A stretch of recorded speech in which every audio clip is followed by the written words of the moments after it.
प्यारे दोस्तों, आज मैं आपके सामने एक नई कहानी लेकर आई हूँ। मैं दूसरी हूँ। एक ही परिवार में पले दो बच्चे, एक जैसी देखरेख, एक जैसा व्यवहार और दोनों के प्रति सम मनोवृत्ति। माता पिता दोनों बच्चों को एक जैसा रखते।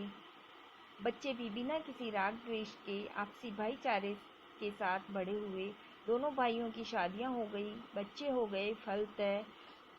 फलता फूलता परिवार सबकी नज़र में आने लगा। आपसी समझाइश से एक मकान बड़े को, दूसरा मकान छोटे को देकर माता पिता भी निश्चिंत हुए। माता पिता ने बेटे, बहू और नाती पोतों को इतना स्नेह दिया कि दूरियां कभी महसूस ही नहीं हुई। मकान दूर होने पर भी सभी को एक दूसरे से अपनापन था और किसी को कोई भी सामान चाहिए होता तो दूसरा अपना दिन निकाल कर रख देता। सामान तो बहुत छोटी चीज़ थी, मन दोनों का एक दूसरे के लिए समर्पित था।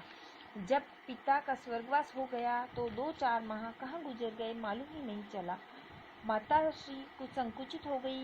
किसी को भी कोई वस्तु देनी होती तो वह छोटी बहू की ओर इशारा कर देती।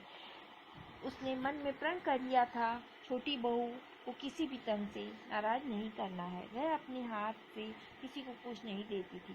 माताश्री के मन में छोटे से अधिक लगाव था। वह बरसों से छोटे के पास रहती थी। उसे लगता कि मैं खांसती भी हूँ तो भी छोटी ही ध्यान देती है, बड़ी तो दूर रहती है। उसे तो बुलाएंगे तो वह आएगी, अन्यथा अपने घर संभालती है।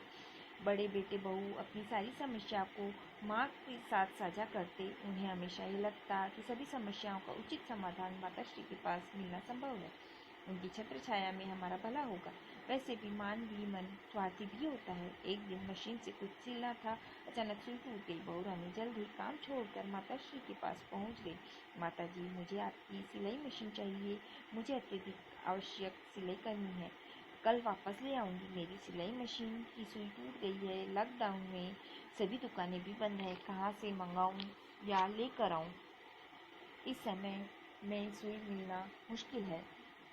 कृपया आप अपनी मशीन दे दें तो खुली सिल जाएगी, अन्यथा काम बिखरा पड़ा रहेगा। माताश्री को कुछ सूझा नहीं और उन्होंने मशीन को दूसरे घर ले जाने की इजाज़त नहीं दी। जैसे ही माताश्री का मना करना हुआ, बहू रानी की आंखों से अश्रुधारा बह निकली। किसी भांति वह स्वयं को संभालते हुए उठी और सासू माँ से आज्ञा लेकर अपने घर की ओर रवाना हुई। अपने घर जाते समय रास्ते में एक दर्जी की घर वह रुक गई। रुक कर सारी व्यथा कथा उन्हें कह सुनाई। दर्जी ने अपनी मशीन की सुई निकाल कर उसे दे दी और साथ ही हिदायत दी कि काम होते ही वापस ले जाना। बहू रानी के हाथ में सुई थी, फिर भी उसका रोना नहीं रुक रहा था। अश्रुधाराएं बह जा रही थी। तब दर्जी ने उससे पूछा, तुझे मन चाहा सामान मिल गया, अब तू क्यों रो रही है? नहीं, रोना बस ही आ गया है। मैं क्या दूसरी थी जो माताश्री ने मुझे एक सुई भी नहीं दी और सब कुछ उस बहू के लिए? तब दर्जी समझाने लगी, तू एक सुई नहीं देने पर रो रही है। उन्होंने क्या दिया है तुझे मालूम है? उन्हीं माता पिता ने तुम्हें जीवन दिया, समझ दी, खाना कमाना दिया और बुढ़ापे में भी एक सुई के पीछे तुम आंसू बहा रही हो, उन्हें कोस रही हो। बहू रानी बोली, आंटी, माता पिता ने इतना स्नेह दिया कि अब एक सुई न देने पर मुझे ये एहसास हो रहा है कि मैं पराई हूँ, मैं दूसरी हूँ, मैं भिन्न हूँ। उन्होंने अब जिसकी खाई उसकी बजाई।